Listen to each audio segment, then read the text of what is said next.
Assalaamu calaykum. Israa'iil iyo Falastiin waxaan ogeyn inay dagaalo ka dhaceen marinka Gaza iyo sidoo kale dhulka la haystay ilaa iyo daanta galbeed ee waddankaasi Falastiin ee ay xoog ku haysato Israa'iil.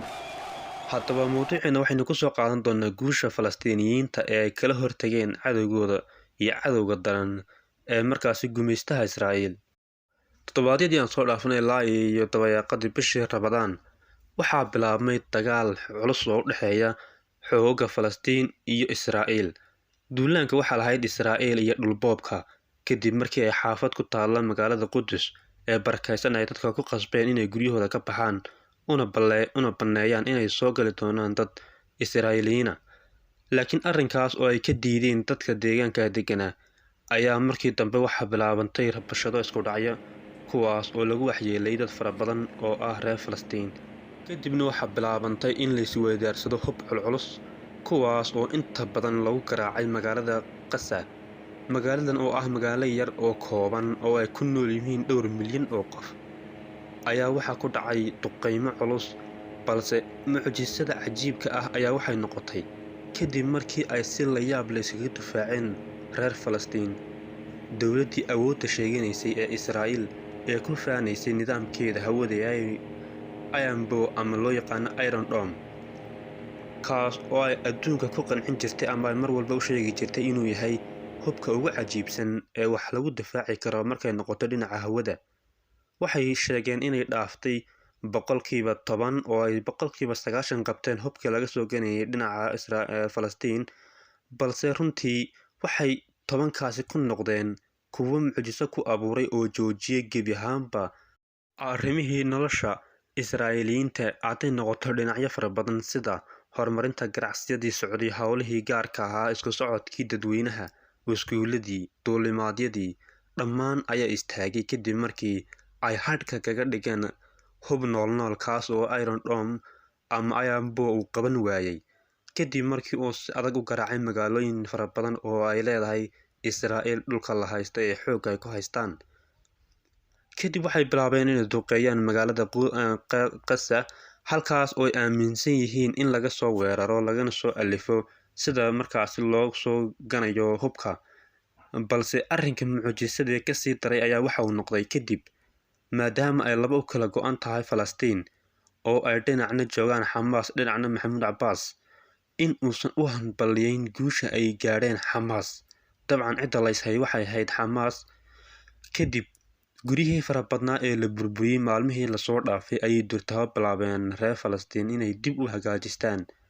Waan ognahay waxaa ku dhintay ilaa iyo dad ku dhow 250 oo ay 10 Israa'iil yihiin kuwaas oo Israa'iil qaratay inay dhimasho jirto badan, balse halkan waxaa ku xasuuqmay carruur yaryar reer Falastiin.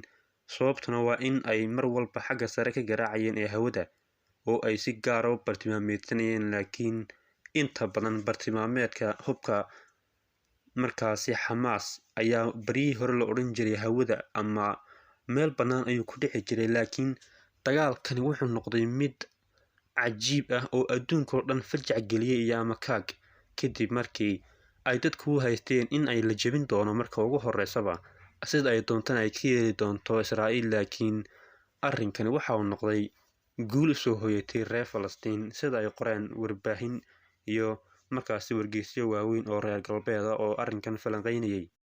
Firfircoonida iyo difaacidda masjidka Al-Aqsa ayaa noqday hamiga ugu badan ee ay leeyihiin dadka Islaamka oo dhan iyo dhulka Falastiin ee xoogga lagaga faramaroojinayo dadka. Dabcan adduunka oo dhan muslimiintu aad ayay uga kaceen arrinkan waxayna gelgishay magaalooyinka qaar xataa wadamada Yurub. Banaanbaxyo ay dadku ka dhigayeen dadka muslimiinta ah iyo xataa qaar aan muslimiin ahayn. Heer ay gaadhay in xataa kubadda cagta ay markiiba ay gaadhay taas oo maanta ah halka ugu daran ee siyaasadda taalo ee markaasi wax walba ay markaas saameyn ay ku leedahay xiisadaha siyaasadda arrimo fara badan dhinaca wanaagsan iyo dhinaca xun intaba. Muddadii 11 ahayd ee uu socday dagaalka u dhexeeya Falastiin iyo Israa'iil dhammaanba wadamada Carabeed waxay ku daawanayeen si toos ah duqeynta ku socota dadka reer Falastiin laakiin mucjisada ay markii dambe ay ku war heleen ayaa waxay noqotay in labada dhinacba ay kala sheegteen guul, iyadoo si gaara firo loo siinayo in aysan wax hubaba aysan haysan iyo markaasi awood isku tiirsan dhinaca Falastiin, balse ay jebiyeen oo ay iska difaaceen dalkii dhannaa ee sheeganayay awoodda militari ee ugu cajiibsan caalamka ama kaga jiray waxyaabaha ugu tutudharoon. sidoo kale waxaa jiray shakhsiyaad gaar ah oo si gaar ah u taageeri jiray yuhuuddaas nacaybka badan ee markaasi khariban, kaas oo maanta ku khashifan, sidoo kalena waxa uu ku hadlay aysan jirin. waana inta badan dad carab ah, ma ahan dad kale oo islaam ah oo dhinacyo fara badan oo kale kasoo jeeda, balse waa isla carabta. sanadkii 2020 waxaan ogeyn inay jireen heshiisyo fara badan oo u dhexeeyay carabta iyo Israa'iil, heer ay gaadhay in loo tartamo waxa lagu magacaabo dal ay Israa'iil leedahay. ileen waan ognahay oo waa dhulka ay boobtay ee reer Falastiine. waa loo tartamay, Britain ayaana loo galay, waxayna noqotay in ay si adag u soo dhaweeyaan, waana qorshihii uu waday madaxweynihii hore ee Mareykanka ee Trump, kaas oo xataa magaalada Qudus ee barakeysan u aqoonsatay inay tahay caasimadda Israa'iil iyo dhulka lagu magacaabo Golan Heights ee ay qabsatay Israa'iil 1967, halkaas oo ahaa dagaal qaraar oo u dhexeeya wadamada carabta ee doonayay inay wax ka badbaadiyaan dabcan dhulka ay boobayso, iyagoo markii dambena istaraatiijiyadda dagaalka ku khaldamay oo ay sababtay in la jebiyo iyagii. dabcan Israa'iil waxay u hayd guul u soo hoyatay oo ah dhinaca diblomaasiyadda caalamiga ah, kadib markii ay Israa'iiliyiin fara badani ku dhex yaaceen dalalka carabta baasaboorkooda ay haystaan. dabcan waan ognahay arrinkaasi waxa uu noqday arrin aw qof walba oo islaam ah oo damiir damqada leh uu aad uga xumaaday, iyadoo aad loo karahsaday waxa ay sameynayeen. dabcan waan karahsanay xaqiiqdii markii aan aragnay dalal fara badan oo carbeed oo u sacabaynaya dalkan ama waxaan xoogga lagu sameeyey ee uu ka dambeeyey reer galbeed.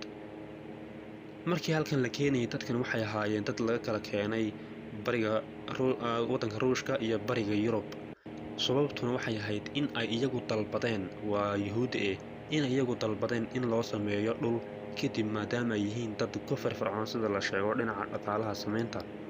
ma jirin hal dal ama hal si ah oo markaasi loogu gurmaday dadka reer Falastiin. difaacooduna waxa uu noqday mid soo jiitay indhaha caalamka 100%, waana guul muhiima. waxaa maalmahan ama dhowrkii maalmood ama 2 maalmood aan soo dhaafnay gaadhay halkaas gargaarkii ugu horreeyay ee bini'aadanimo ee loo sido dadka reer Falastiin, hadday noqoto dawo iyo cunnooyin.